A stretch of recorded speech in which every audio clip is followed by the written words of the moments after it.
All right, diary listeners, welcome back.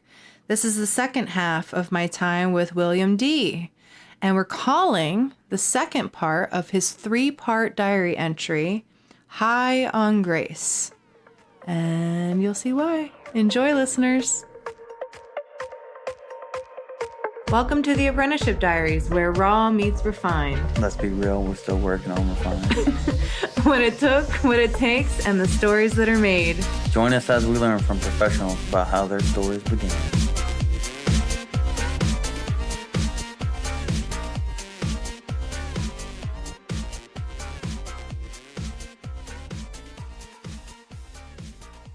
What do you use when you paint? I use acrylics first. Okay. I block everything in. Okay. And then I go back to oils. And sometimes here lately, I've been taking, it's funny, I've been taking spray cans and going over the top of the acrylics too.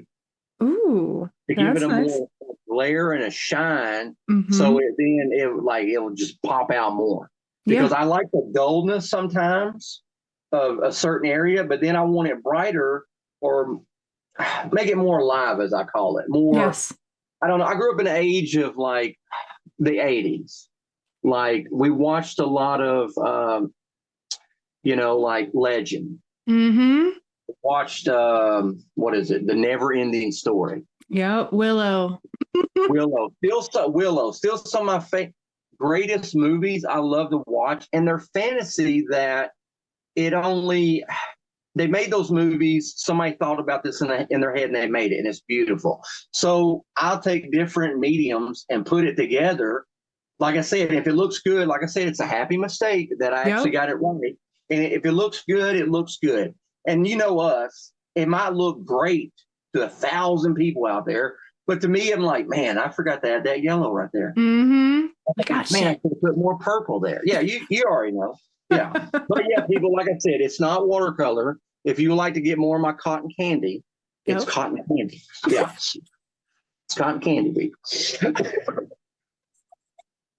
And realism. I love it. That's awesome. Yeah, well, the cotton candy term is mine. It's TM. Yes. I totally own it. But the realism is not totally mine. Oh, okay. I did not actually come up with that.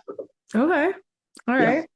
Right on. No, I just think that's a happy accident in itself then. Yeah. That's really cool.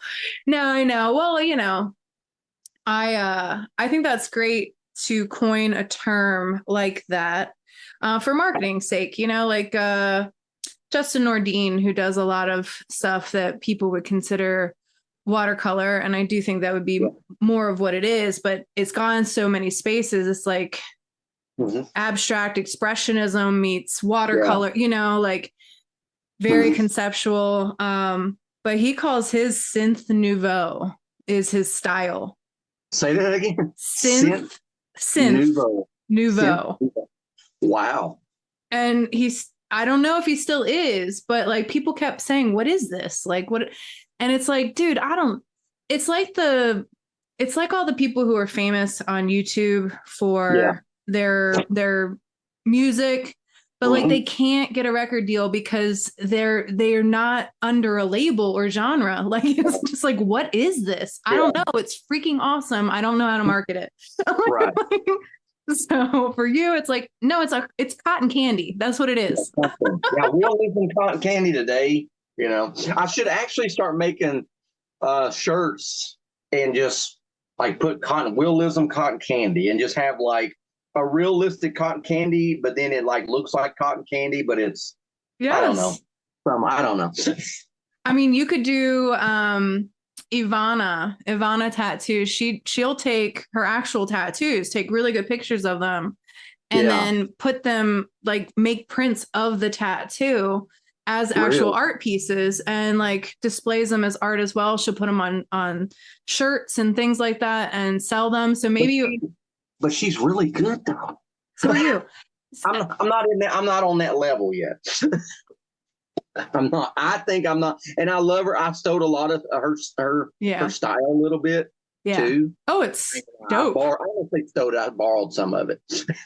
Let me tell you, man, her eyes, like I almost could be lesbian by just looking at her. Because I've actually done a seminar with her and I'm like, oh my God, your eyes, I could fall in them for hours. Like you done a seminar with her? Mm-hmm. Yeah. How was she in person? Amazing. She's so sweet. I do love how she was with her client and her client was like, she's like, I have to run this line through this other tattoo. And her client was like, I'd really rather you not. And she goes, but I have to. And she like said it so convincingly that the woman was like, I really don't want you to do that. And she's like, it's got to be done. It was like watching somebody be hypnotized. Like really? And it looked awesome. Like when she did it 100% had to happen. Like, and her client was just like, and she showed us like in that moment, don't let your client limit the art. Like, just get real with them. Just say what needs to be said to their face. It's, like push back, because if it is going to limit the art, it's going to limit what you look like ultimately. And it did. It looked beautiful afterwards. And it didn't limit the other tattoo. It just incorporated it with the new piece. And it made the whole arm come together. But see, what this woman wanted to do is she wanted to segregate each piece. And it was like, well, when people look at it, they're going to see the whole arm at once, like you can kind of tell that they were done at different times, but like as a person, you kind of want people to receive you all at once and kind of just go, oh my God, you're just so beautiful. Like, let me look, let me look.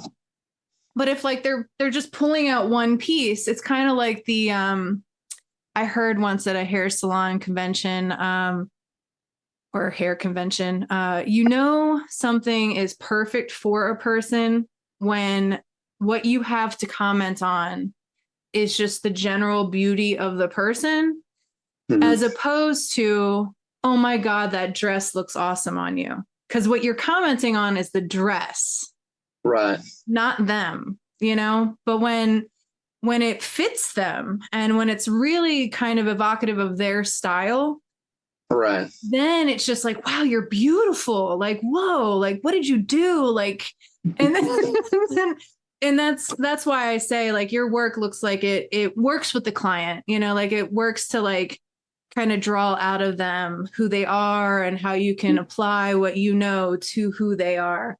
And sometimes we have to like, it's like Queer Eye for the straight guy. Like, we're going to have to come in, we're going to have to throw out a bunch of dumb shit that you want to keep, but like, you don't know why you want to keep it. Like, and I'm glad you said that, because I do people that all the way. Some people think I've lost some clients, but it's fine, because I tell people, I'm like, look, I'm a professional tattooer, and I've said this many a times. I tell you what you need to hear, not what you want to hear to make a good, lasting piece of art or a memory forever on you. Like, I'm going to do what I do. This is because we do this every day. It's not like you're paying me good money. Yeah. So I'm going to give you 200% of just me. I mean, if I got to shut the door, turn the lights down low, put the music on you like, and I do. You can ask my client. And you should provide cotton candy. That's what I will. Actually, I need to start doing that. Yeah. Like, before we get started, say, hey, you guys like some cotton candy? My God. That's perfect. See, look, you came up with it. Let me write that down. Like, that's perfect. You need sugar. Would you like some complimentary cotton candy with your service? You just if I ever get sponsored by an ink company, I'll put like but it's be like cotton candy, Wheelyum cotton candy edition of like just different colors. Yeah. Oh man, that would be so cool. Well, what I was gonna say is like you could take one of your best friends that you do free shit on all the time, ask them to do a piece of cotton candy, take a really good photo of it, make the t-shirt that you want to make. They're already like married to your life and best friends. Yeah. Right. We're making a lot of things happen right now. It's pretty cool. Oh, yeah. Thank you. I appreciate that. Yeah, man. Like, it's next level stuff. It's fun. And you deserve it. You're super passionate about what you love to do. And, that's why I like doing all this too, is like, I'm a kind of person that really just likes to be a little piece of somebody else's story. So I can be like, I was there when they thought about that, when that idea came up. That's dope. Or you were there and you helped them bring their self out more instead of just like this. I'm kind of still like in a box. Like I might say things on social media that gets under people's skin, but whatever. But like my art, I don't really think I'm as good as people think I am. So I struggle with it every day. And like even when I paint stuff, draw things, it took me forever for like my family, friends. They're like, dude, let's make some prints. Yeah. Like this is really, I'm like, well, or make some shirts. Or like you said, get some cotton candy or do a tattoo of a piece like cotton candy. Yep. And take really good pictures. Say, hey, this is, and that it actually, man, that's fun. Do it because that's all you. I love it. It made me laugh, and it's a happy image. I'm sure that this childhood feeling that you have is very universal. And it's something that a child can participate in too. Oh God, yeah. And those kind of things are nice within tattooing too, because they can't participate in a lot of it, but they can wear a t-shirt of a tattoo, something innocuous and beautiful, like, cotton candy. That's fun. That's really fun. You could make a onesie out of it. Like, oh my God. Yeah. That would actually be cool. Like Wheelyum shirts of cotton candy, this cotton candy, that just, wow. Like I'm going to be in Walmarts and Targets all over the place. I'm telling you, it's going to be great. I love it. And that's a big thing to put out there for anybody. When you start out in this industry, it's so much about just being good at tattooing and just feeling like you're okay and you're amongst peers. But then you get to this point where you're doing it and you're like, what the hell is next? You kind of, I think that's what you're feeling. I don't think it's the inner box. It's just like a plateau of like, what now? And and it's harder. I've said this before to younger people who are just really good looking. And I'm like, fuck you, like, like, you don't even know. You're so cute that you can just walk around like an asshole and not even get out of your PJs and look amazing. Like, shut up. I like tell them all the time, like, you are pissing on so much right now because nobody's going to care about you the way they do right now. And that's the same with apprentices too. Like that space is so concentrated. Things are like popping off like crazy. It feels awful because you're not where you want to be, but it's also the most like attention you're going to get from your peers ever. And then nobody gives a fuck anymore. They're like, dude, get back to work. Shut up, asshole. like, they don't care. And that's what happens. Yeah. So you really do have to, dazzle from a different place when you get older, and you have to like, specify it even more and play a little bit harder and show that shit hasn't died in you. I remember, I forget the tattoo artist that was doing this during COVID, but it was amazing. He was just he just recorded all of these sandwich ideas that he had, like, really fun sandwiches. And he was like, I love sandwiches. Real sandwiches? Yeah.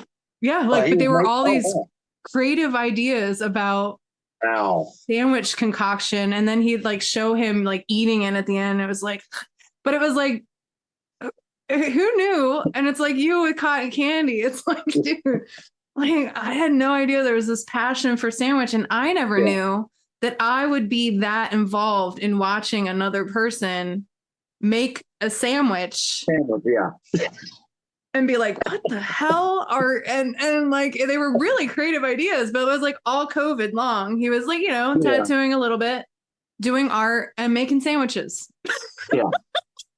Wow, I wish I could recall the artist, but I do too now, because I actually see if I could find that. Yeah. That's actually pretty cool. It was dope. It was dope. So now we have your next phase. Yeah, I don't know what you were planning before this, but all that's off the table now. exactly. No, for real. Like, well, let's go back because Okay. like you were working at your second shop. What transpired there? You know, you had your next level with the Batman. Right. How did you progress from there? Like, what happened next? Like I said, after I did that and I saw Josh Carlton stuff, I started really researching and asking questions about color theory and just like watching. Like, I didn't start painting anything until about 2018, 2019. Right on. I didn't, yeah, that's the first time I started like painting realistic stuff, and I started That's painting awesome. murals. But I had to learn the color. Like, I learned all the basics of color theory. So then, like, you add this color complements this color, and a lot of people. And after a while, if you look at a lot of my stuff, some of it makes sense with the color, but then some of the light sources don't. Mm-hmm. They're like, this guy is all over the place with color, and the light sources are not the right way. So I have to say, Thomas Kincaid. Yes. I was watching some on YouTube because I was like, I want to learn how to paint. If I'm going to be a better tattoo artist, I got to learn how to paint. That's what everybody told me. So I started watching him, and he's the painter of lights. Yes. So I was like, okay, so when he actually dimmed the lights, he had light sources all over the place in every painting. Yeah. So I'm like, so I thought in my head, like, okay, so me tattooing, you tell me to draw the ball or you tell me to tattoo this, the light source has to be coming from the right side. Why? Does it only have to be there? Right. So I started breaking that mode where I would just put light sources in a far background.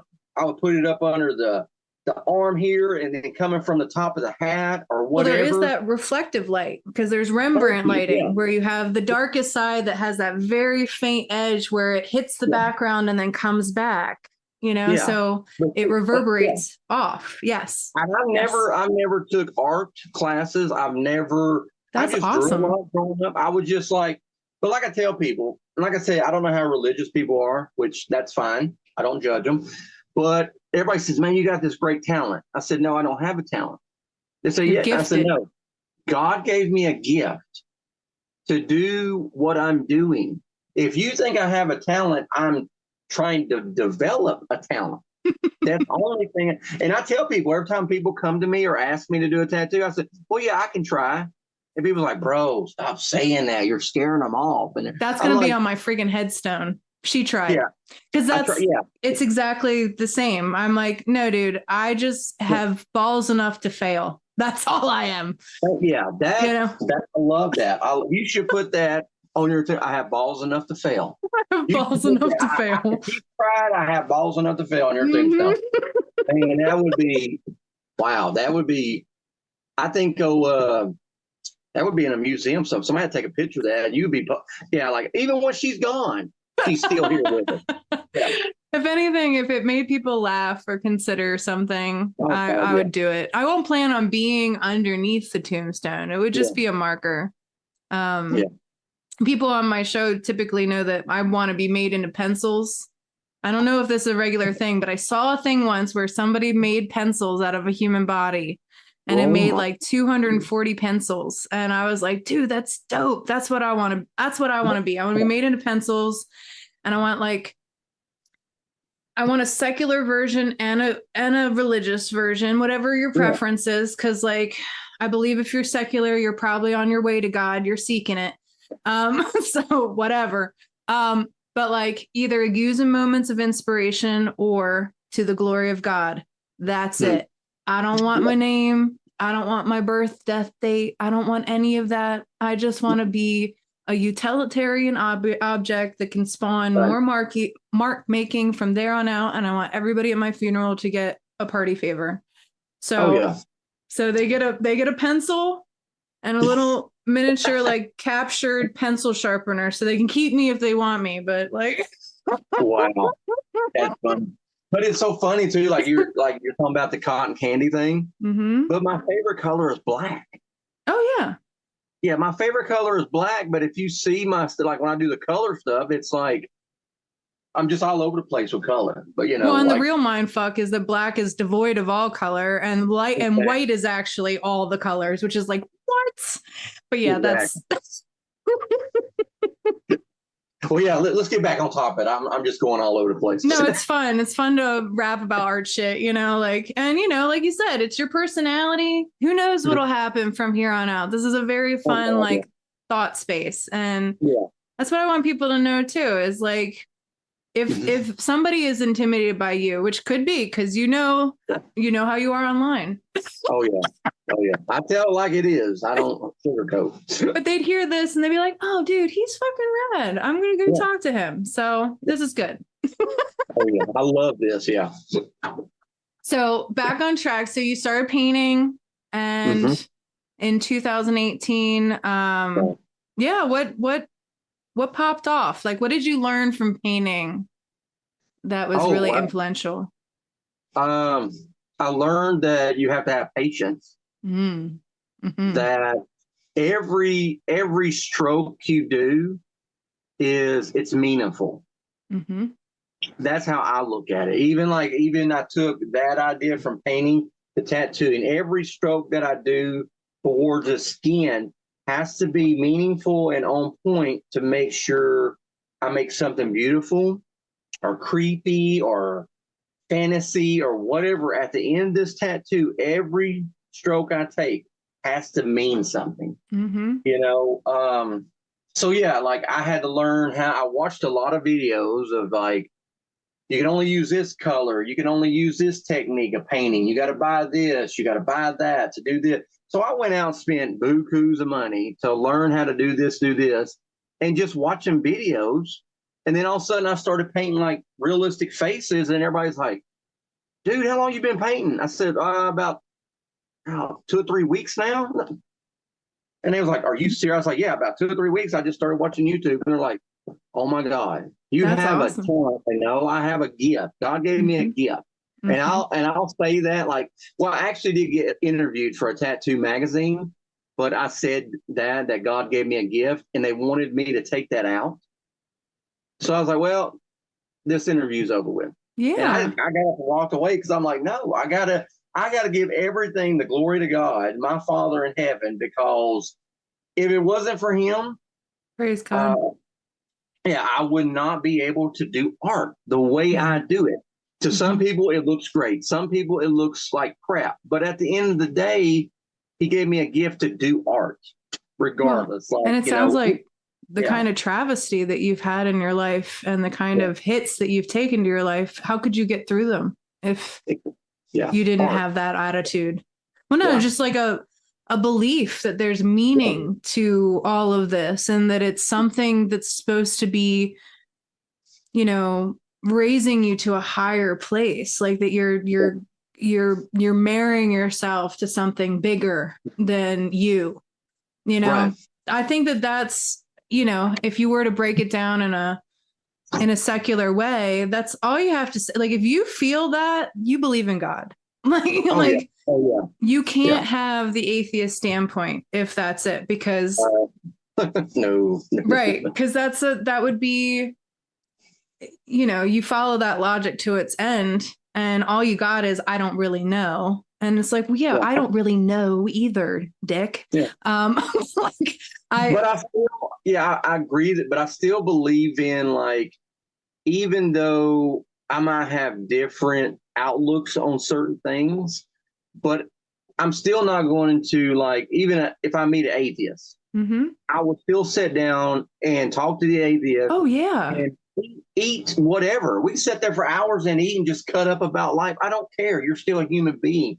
Yes. All this other stuff in the world that's going on, maybe I don't agree with it totally, but at the end of the day, if you say that you believe in your Father God and you're actually a Christian, stop with the judging so much.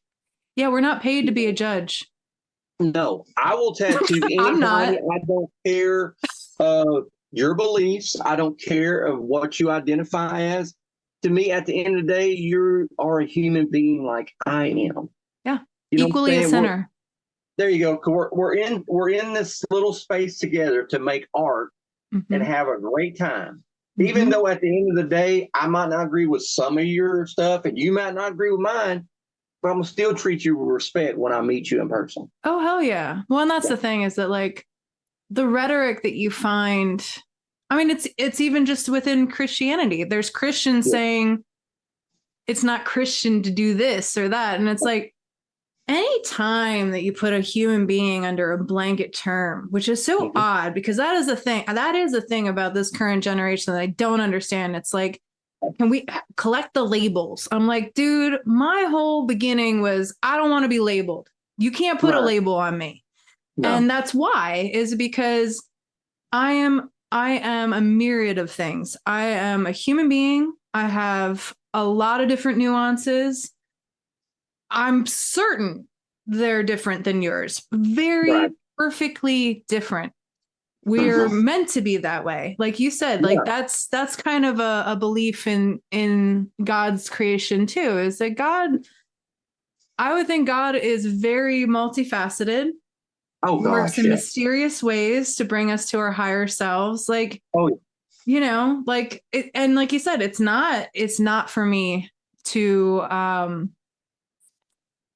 and in any individual person, I could never come to that space with anything but love because I am so flawed. And so if I were to judge you, man, I'd be really in for it because I've been there, I've done it.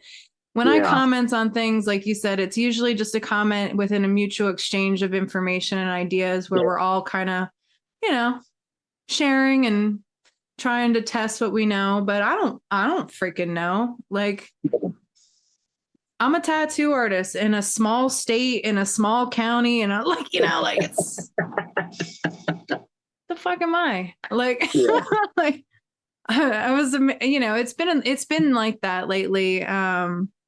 I've always said to people, I just want to do cool stuff with cool people. That's it. And I'm a nerd, you know. And it sounds like you are too. Like you just like find something.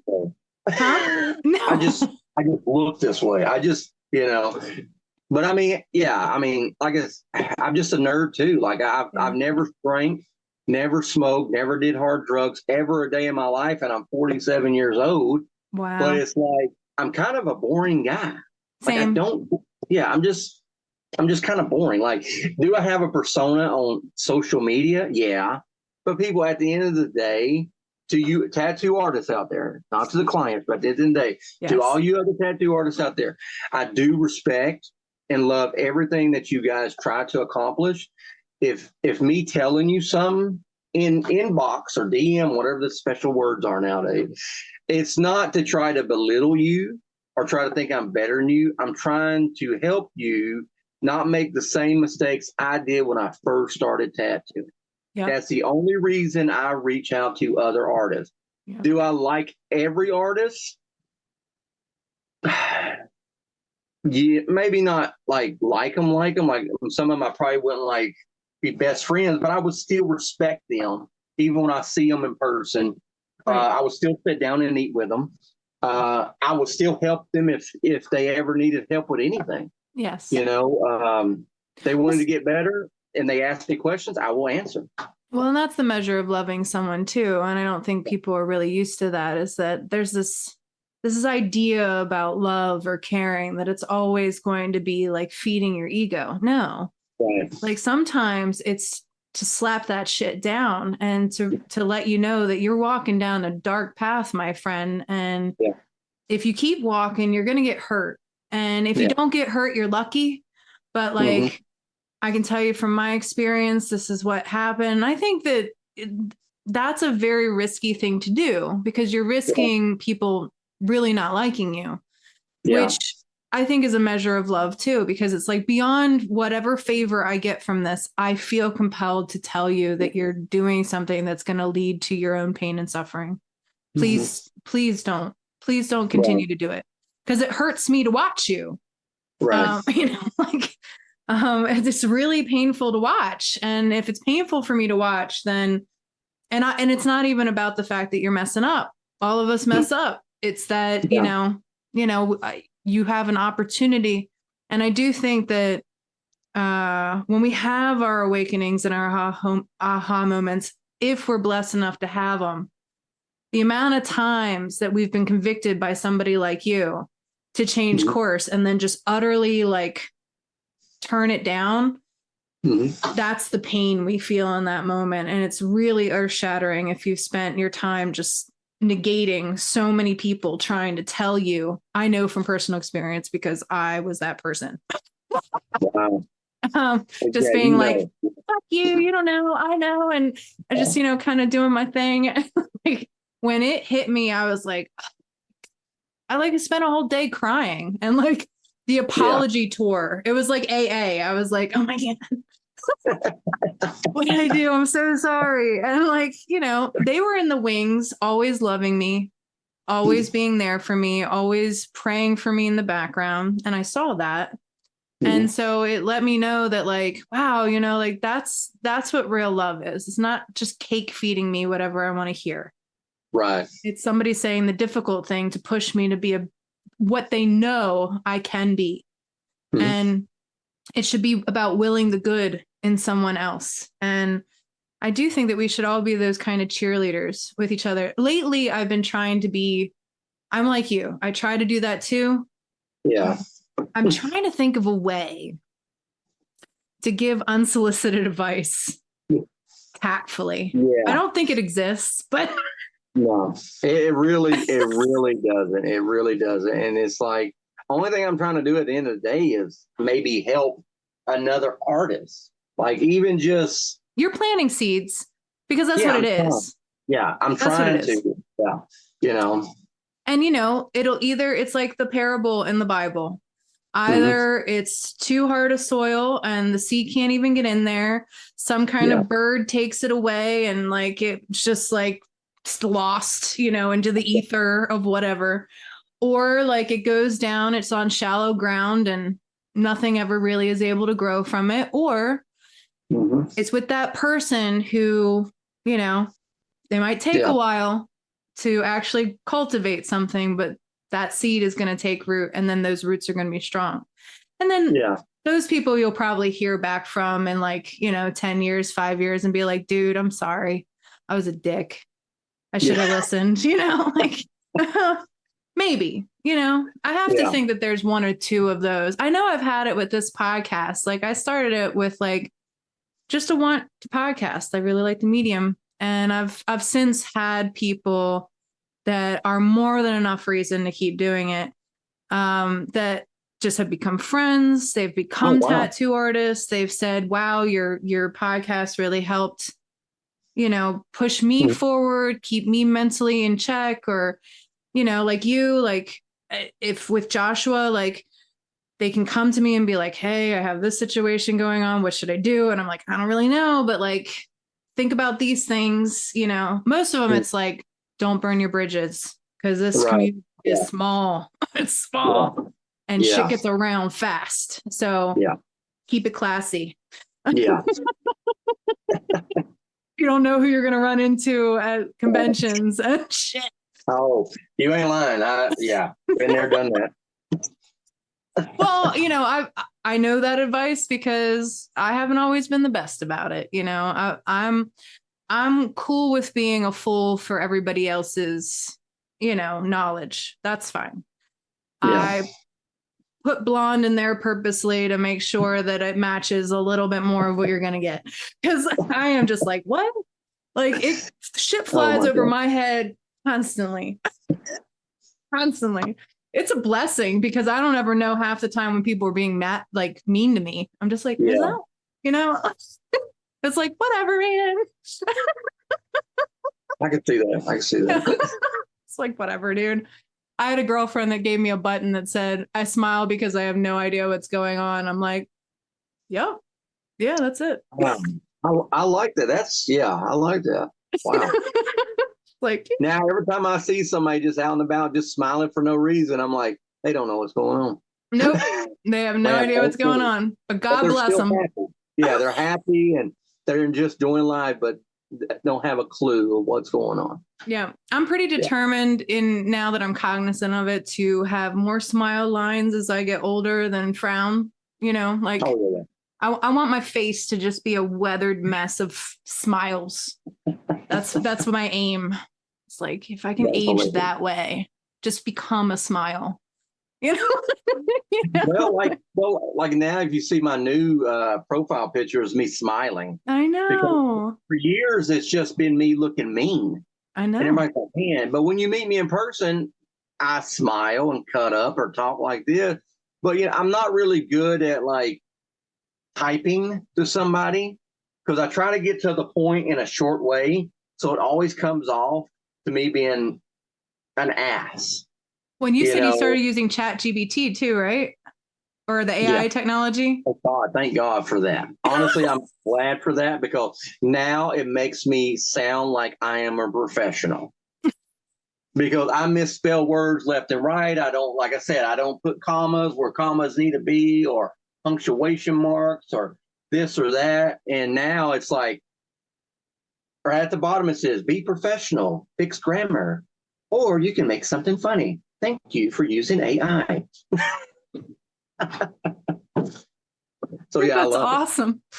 I've never played with it. I love. Oh my God, it's my goal, I guess, I don't know if it's the goal, is to, because I've noticed this just in doing a few little things. And I captivated a guy, a tattoo artist who's equally a nerd as both you and I. And we were talking about public speaking, and he was like, yeah, I'm really like kind of shy. And I was like, everybody is.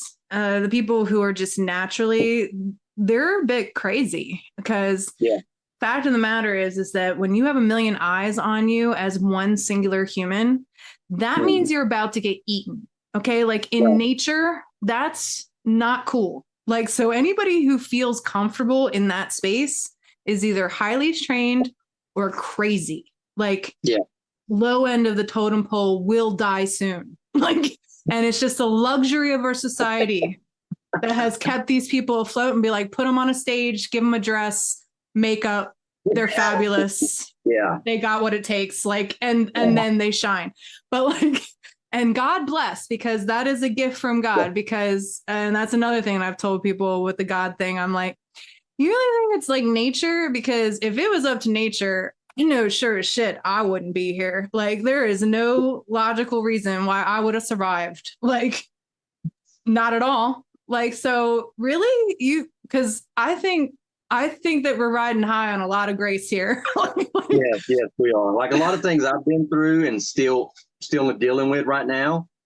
I always look at it like, do I get down in the dumps? Yeah, sometimes. But I have to think to myself, and I think it all the time, like, well, God still has a plan.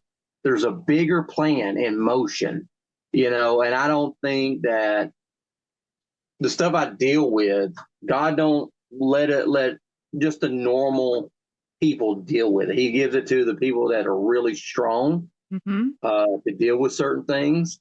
That's just the way I look at it. Other people might have different opinions. That's totally fine. I don't judge on that. That's totally fine. Well, I mean, God has enough grace for you to be pissed off at him. So I know that. So like, go ahead, be mad, but like, just know that, if you're mad at something, you're mad at something. So like, it's convenient to be mad at God. Exactly. You're usually mad at a lot of bad choices though, or people in your life that were supposed to love you in a certain way who didn't. And not get poisoned and all that other nonsense. No, I know. I know. But no, my goal for this space is I would like to cultivate more of a speaking style that when I have a translation go down of my speaking, it translates very coherently into grammatical sentences. Okay. And that's a next level kind of thing, because the way we speak colloquially to each other, very different. If you've ever like read a transcript of like a courtroom, and how people actually speak, it's like, what the like, because we say like and and run. I'm very guilty of run-on sentences. Oh my Lord. It's like and like it's just expanding. I was like, just shut up. It's a woman thing too. Like we can't. Well, at least you admit it. At least you're admitting it. Well, and that's the thing is that like when you're an artist like we are, critique is very valuable because we want to get better. So you got to hear it. You got to embrace it. You got to pay attention. It's that wrestling. It's the wrestling with, our craft and with everything that we're aiming for. It's never going to be enough. I mean, I hope it never is, like, I hope it never is. I just want to leave the world, I think, having done something that people found valuable and that meant something to them. That's important. And I think with tattooing, we definitely are, for sure. Well, I had to interrupt us yet again. Little shout out to Paradise Tattoo Gathering. I had to do it, especially with this podcast, because Wheelyum is actually going to be tattooing at Paradise. So come check us out. If you are in the Massachusetts or any of the surrounding state areas, it's going to be a fantastic show. It always is. Lots popping off this year. What I know is they're just trying to keep scaling, and the foundation of this show is probably one of the most integral that I've come across. I think there's only been a couple others. So if you are a tattoo artist looking to level up, or if you are looking to be re-inspired, or if you just want to network, or if you just want to, take in all of the beautiful sights of Jiminy Peak, Massachusetts in October, right before Halloween, this show is for you. So please come join us. And now we can get back to our podcast.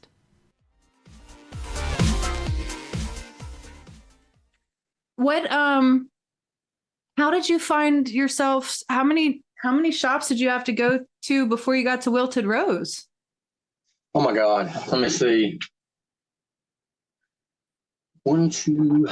Well, locally, I worked in 2 tattoo shops, now 3. Okay. 2018, I started traveling. Like I worked traveling all over the place, all over the United States, doing guest spots. Basically, that's awesome. From 2018 until just recently. That's the only thing I've been doing. I've just been traveling all over the place. Nice. Doing guest spots and working there maybe a week or 2, then I go somewhere else. The reason why, because I wanted to share my art, but the biggest reason is because I actually wanted to learn from the other artists that I went to do guest spots at, because get a different look on how they approach the art of tattooing, how they approach it first, and before they do it before they do anything to the skin, how maybe a different way they do it, maybe a more efficient way of doing it. And basically I see that 98% of us, we all do the same thing, the good one. Let me rephrase that. The real professional tattoo artists do the same exact things every single time. The other ones, I like to call them professional scratchers. They don't. And it, like I said, I don't try to judge people, but me talking about certain things, I think it's more of education. When I post things about this machine ain't wrapped right, or this armrest ain't wrapped right, or this ain't right, or why do you people or clients, whatever, keep going paying less money to get this crappy piece of art or whatever it's on your arm, and then you got to pay us double for like me or you and other artists to cover it up to make it look better, when all you had to do is at the end of the day is stop thinking about the money Here's the thing. If you really want to get tattooed by an artist you really love, put so much back every week. Even if it's $20 a week, $5 a week, you might have to save up for a year to finally get a piece from an artist that you really respect and you always adore. Just start doing that, because if you can get out here and buy $1,500 phones, $500 pair of Jordans, your car payment is $700 for a sports car you really don't need. But then when you come in to talk to one of us artists and we tell you the price, and you freak out like, oh my God, because this is really an investment. You're going to actually take this to your grave. Yep. And it's going to be there a lot longer, even when you go to heaven, when your spirit is no longer with your flesh, that tattoo is going to be still there for a long time. It's going to be a minute before it's gone, but it's going to be there. Like, we can change shoes every day. Styles are changed every day. But tattoo artists, we're doing art, and it's there until we all are no longer here. Right. So I just wish more people would look at it like an investment. Like, you buy a house. Like, oh my God, I buy a house, but you're still paying on this house 30, 40 years. That really, you're just kind of borrowing. With a bank who doesn't care how great you've been on your payments till then. The minute you're late on one, they're like, nope. Yeah. Whereas with your tattoo artist, you can actually get a rapport, and and after a while they might be like, you know what, dude, you've gotten a whole leg sleeve for me.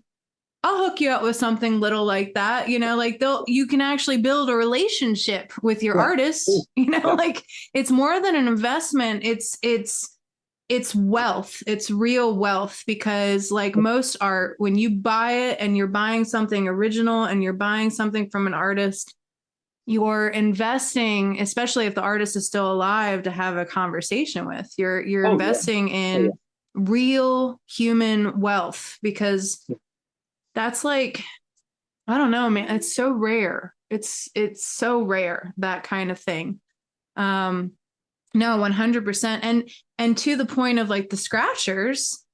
Yeah. Dude, just fucking go get an apprenticeship. Like, whatever amount of time you think is too much time, you are going to save in money and all of that shit because you're going to just adopt bad habits that you're going to have to unlearn, that you're going to get dogged out from. You're going to buy the wrong equipment that is going to make it 10 times harder for you to do the kind of things that you want to do. Just go get an apprenticeship, because that person, I know I've interviewed a few people that once the person has gone through all they ask them to do, they buy them their first setup. They invest like $2,000-3,000 in their first setup, and that's their graduation like party. Is that? Yeah. So you never know. Just apply yourself to it in a way that, you know, it's like shit or get off the pot, dude. Like, I've met so many people that are like, I don't know if I want to do it. I'm like, well, then stop. Wow. Yeah. Stop.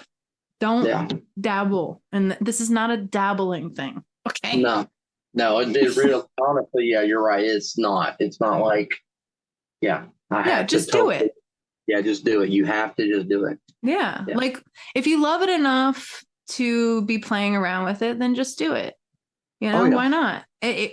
Anybody who told you that you had to pursue these like very secure careers in order to make a living, which is what a lot of them it is. Like, they're in some career that they did a bunch of schooling for. They probably get paid way too much money for what they actually do. Some government security job that offers all these benefits. And it's like, whoever told you needed that to be happy lied to you. Right. Because this career, if you just take a little bit of time and you have a lot of income to be able to invest in this, you can be a tattoo artist making the same amount of money, but doing exactly what you love to do every single day. So just fucking do it. Exactly. Just do it. And that is, on the other end of it, the other thing is like, why are you being a scratcher? It's so silly. And I'm not a gatekeeper because my generation, your generation, we're the ones who made the videos that you're watching on YouTube. Yeah. Yeah, exactly. I'm not a gatekeeper. Yeah. I'm going to tell you when you're doing it wrong. Exactly. That's how I look at it. When you're doing it wrong, I'm going to say stuff. I try to do it low key. Like I try to message to people. But then, like I said, like 99% of them, they don't want to listen, and they block me, and I'm like, well, good luck, whatever. You just block the love. Yeah, really did. Like I was going to try to like help you a little bit of something that I see that you're making a mistake that actually I used to do too. Mm-hmm. So if I help you now and you're new at it, you'll probably start getting ahead of the game. Mm-hmm. I ain't gonna say quicker, but you would understand it a little faster, a little bit better. Yes. And like keep drawing it out and stuff like that. It just, that's how I look at it, I don't know if their motivation is different. It is. I've done guest spots, and I hate to say this, but a lot of the apprentices I have seen, they can't even draw. They can't paint. They got the iPad, and thank you for the iPad. I still use I love it. Yeah. I love it. But that's the only thing they know how to use. They can use it better than me, but it's like they want to do certain things and they put it on the skin and it doesn't look anything like they're doing, because I think too, you have to have at least some kind of artistic background that even though if you trace, like I've seen, what was it? Like apprentices back in the day, mm-hmm. They would have to draw a flower all day long, this certain flower all day long. And a lot of people will quit. Mm-hmm. But the good ones nowadays that are like well known, they stuck with that. They went through some stuff that these apprentices will never go through. And they're like, man, I want to be like Pooch, or I want to be like Nico Hurtado. I'm like, yeah, but you know how his apprenticeship probably was? Mm-hmm. The reason he is good is because he took every step. The reason you're so good, the reason why every artist that are up here, that I still look up to, that I like, when I see in person, I'm like, oh my God, hey, can I watch you? Yeah. Because they went through the apprentices. Like I went through a little bit of it, but not like they did. Yeah. And they're way better now because of the tough love that they went through. They stuck it out. I'm glad you brought up Nico, because he, like you, he tattooed before he started painting, and he didn't paint ever until he tattooed for a while. And then he just like comes out of nowhere with these freaking incredible oil paintings that you're like, dude, what the fuck? Yeah. Like you just woke up one day and go, I just feel like pissing excellence. So I'm just going to get some oils and just go. Yeah. Like, hey, I'm just going to buy this and this. And it's like, what? Yeah. Like I actually use his Revolution ink. Oh, awesome. I actually use his Revolution ink. It's like I use his because a lot of it is a paintery type style. The way he has every bottle set up to get the dark tones or get this tone, or you can actually blend with it to get another tone. But also, I use other brands for like something to make it brighter. Mm-hmm. But also I know that if I add certain things to make this darker, or I know how to get an undershadow, and I know how to get this brighter, with just even a couple of, inks out there. You know what I'm saying? Yep. And people, I wish that they would learn. I wish the apprentice would learn that, where even though if you're not, even though if you're not doing a tattoo, or you're not like making money yet, sit down and draw, paint, color. We have I got to give a big old shout out real quick. I forgot to do it earlier. I work at Wilted Rose, which Josh Williams said he owns a shop, and he can actually paint and draw and everything. Really, he's really good at realistic black and gray portraits and anything. Which he can do every style, but that's what he's really good at. Justin, he's been tattooing a little over a year now. Okay. And he does the traditional, but he Nice. draws stuff every day. Like he's always Nice. drawing some traditional. Then we got the apprentices the apprentice started tattooing. I actually got one of his first tattoos. Oh. My mom, call me Bug. So every apprentice I run into, I always get like a bug tattooed on my body somewhere from an Oh, I apprentice. love that. And I'm like, is this your first? And they go, yeah. I'm like, yeah, go ahead. Like I say about 95% of my body is apprentice's work. Oh, that's great. Because That's great, Wheelyum.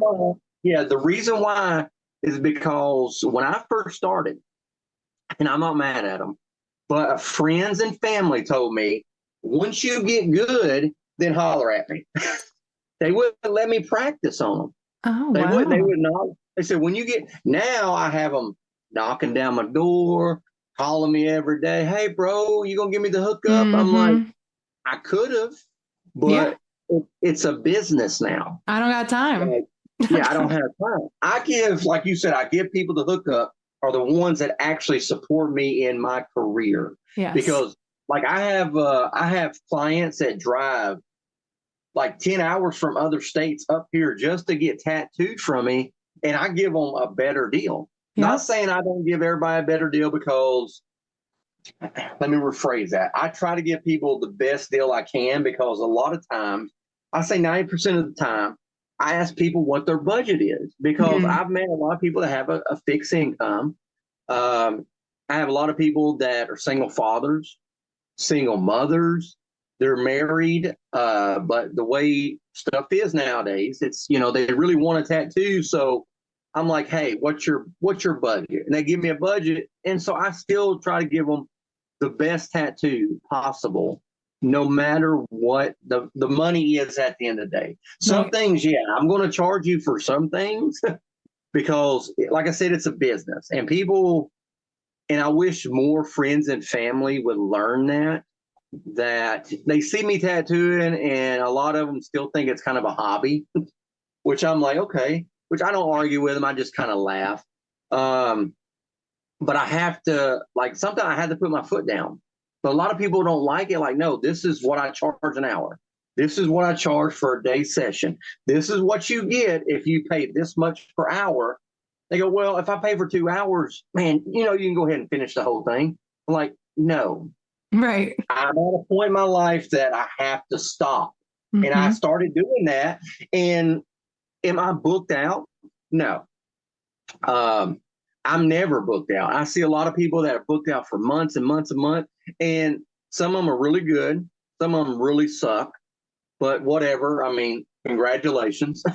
But like me, I've never.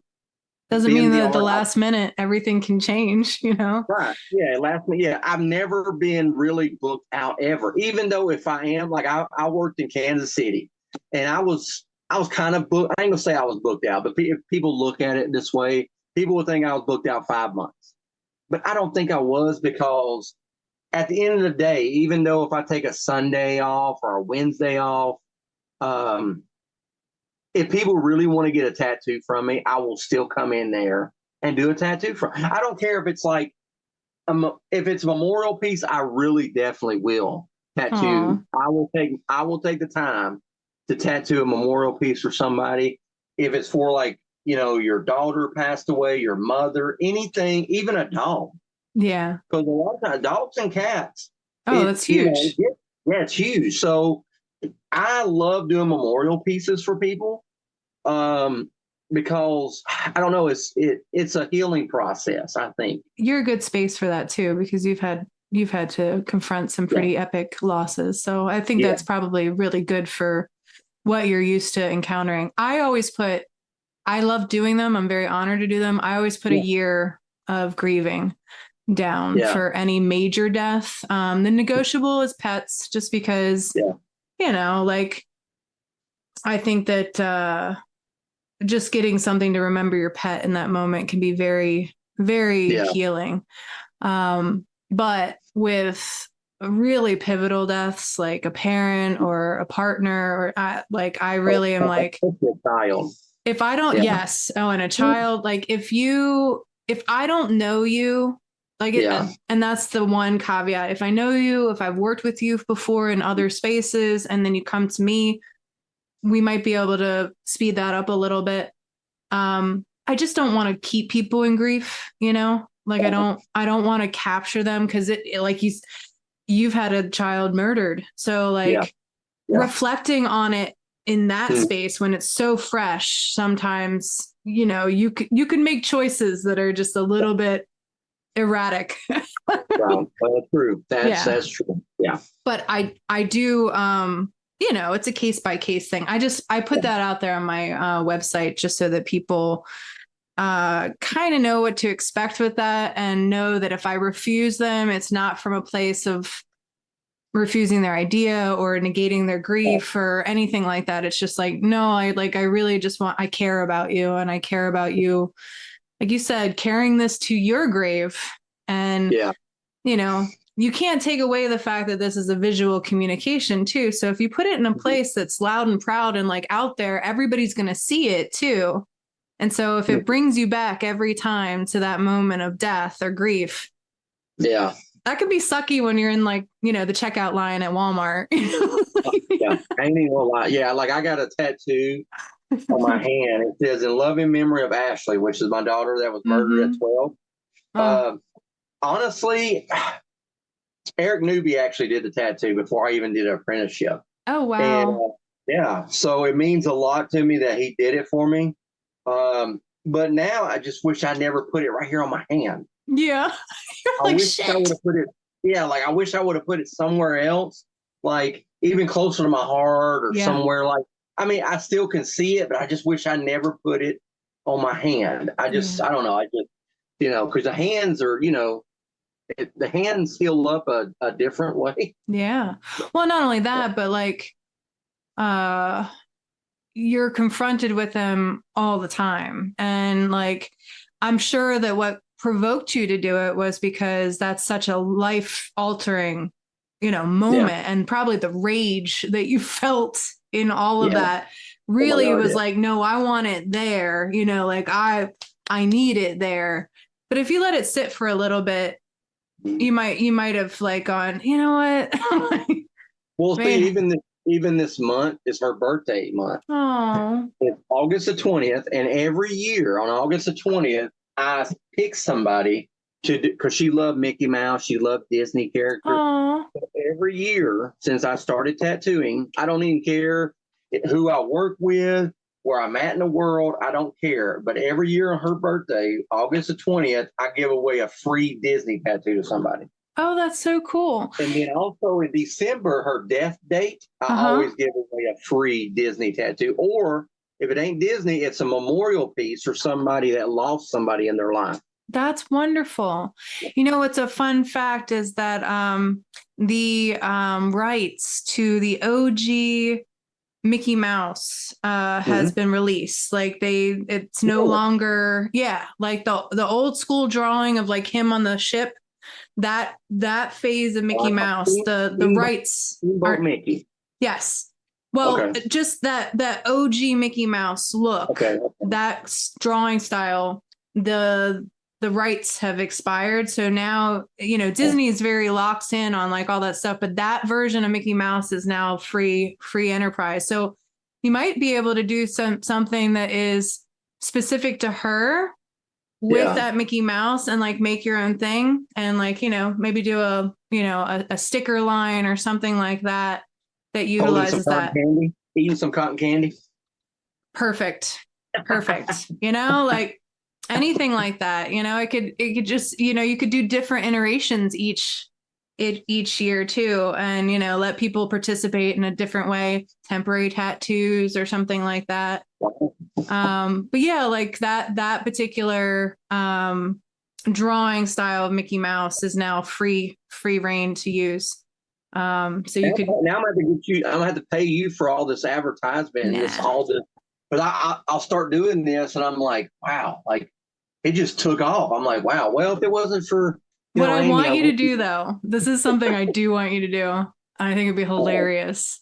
I think it'd be really fun if you did a calendar Okay. of you experiencing cotton candy in a bunch of different ways, and definitely one of them of you like sexy posing it, but like just covered in cotton candy.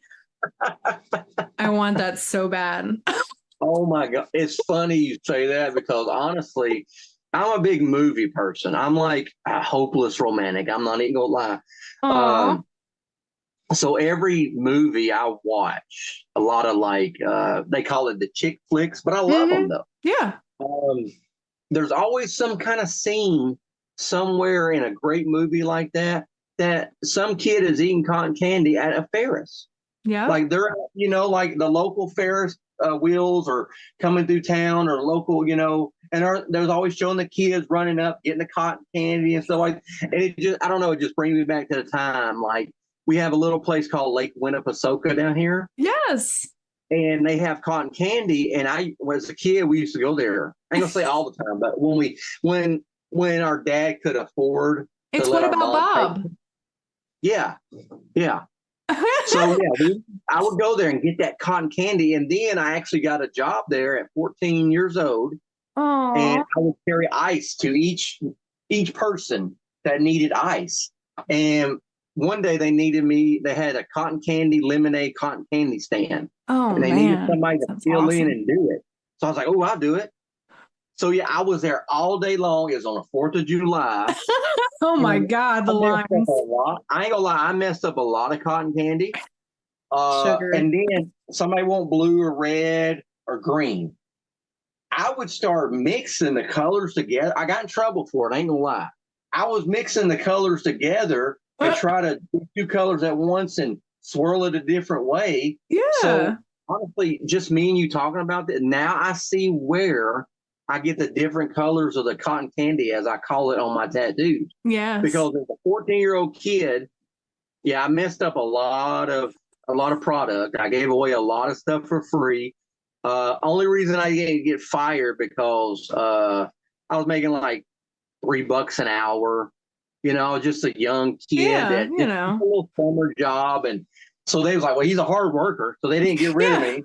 That's the only reason why. That's the so only. What if all the cotton candy's brown now? It doesn't matter. Oh my God, yeah, it was like. But then after I did that, some of them, Miss Barbara, she ran all of that, and she's like, she's like, "Hey, William," I was like, "Yes, ma'am." She goes, "When you mix that green with that red swirl at the top of that," she goes, "Honestly, that is a really good idea. People have been asking for that." Oh, cool. Very cool. Did I ever get paid for it or get big? No, I never did, which is fine. There's a lot of things I do like behind the scenes for a lot of different things that I don't put out on social media because I don't want to be that person, because it's like you don't get to heaven on good works alone. No. So I tried to do a lot of positive things, but if you notice, you probably already have. If you look at my social media, or you see a lot of artwork or me saying certain things that need to be said, but you don't see me posting like my house or the cars or this or the things I've done or charity I did. I don't do that because that's just not me, because I do it because I want to. Yeah. I don't do it because I want to. To me, a lot of artists in the tattoo industry overdo a lot of that stuff. And that's the ones I call rock stars. Yep. And they're not really even good at tattooing. Yeah. So they are, and it's just like, wow, man, if you took more of what you put here and put it into your art, think about how much better you'd be.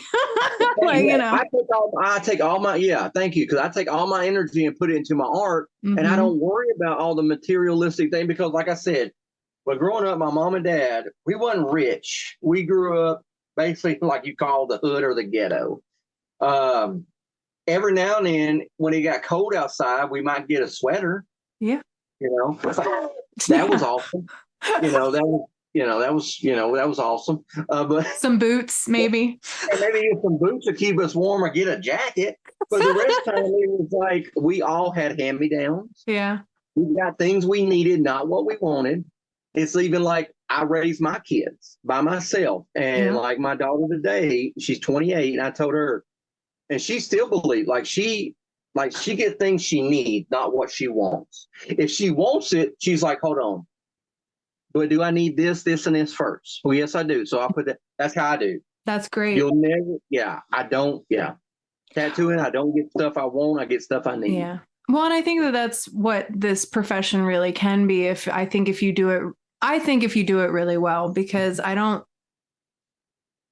you do make those kind of connections. Joshua Carlton is a perfect example of this, because just like when you have that attitude of just abundance all the time, and that's just how you approach people in life, and it's just like, I'm not going to try and hold anything back. I'm not putting on a show for anybody. I'm not, like I'm just available, and I want this space, what I do, to be available to as many people as possible, because it's so cool. It's such a great healing space for both of us, like the client and the artist, because, that's a connection that is very rare. And they're blessings, each of our clients are blessings. The fact that they would give us that kind of permission to do what we do is so crazy. Yes, I agree. And I don't really want to withhold that. I do want to, like you, I've gotten to the point where I'm like, dude, I can't keep shooting myself in the foot. Right. I gotta be I do have to attach value to what I do, because it is valuable, but I don't want it to be so inaccessible that, I become like a Louis Vuitton purse, or I don't know. God, oh my God. Yeah. Oh my God. And then also with the whole social media thing too, I can't help but, like, in some of these situations where, you see somebody like breaking down crying, and they're just sitting there and just really depressed. And it's like, you took the time to set up a camera and put this on black. Like, what the hell? Like, this is the most disingenuous bullshit I've ever seen in my life. Like, what? Thank you. Hey, oh my God. I'm a big, how would I put it? I'm going to put like some of my business out there a little bit, but one of my favorite things to do is TikTok live debate stuff. Oh my God. I love to debate about different things, or just even like you said, like, you took the time to do all this, and then you get on there and you set it up. The lighting's good. Your hair's fixed. Everything looks good. And then you're like talking about this and this. I'm like, stop. People that really go through stuff, they're not like that. People that help people, that they got to brag or take pictures, like, oh, I'm down here at the homeless giving out this box of pizza, so let's take a picture. And I'm like, why? Why indeed? Yeah, we don't like it when people are fake. And I hope that you're getting the sense from this podcast and diary entry that Wheelyum is doing for us right now about how authentic he is. And I really look forward to meeting him in person, so that we can expand more and more on, this very real talk, real life connection. It's been pretty magical, but it's not over. As you guys well know, this is a 3-part diary entry. So I'm going to need you to come back next week to hear the conclusion of our time with Wheelyum. Very genuine dude, very, very fun. Talking to him in the few times that I have. Like I said, I'm just really looking forward to spending more time with him and getting in-person sense. But what I pray is that this will open up much more doors for all of us to come together, connect, expand, fly high on grace. It's glorious. With that, diary listeners, I wish you all a very powerful week, and God bless. We'll catch you next week. Thank you, Wheelyum. Thanks for listening. You can find the Apprenticeship Diaries on Twitter, Facebook, and Instagram. Our IG is _apprenticeship_diaries.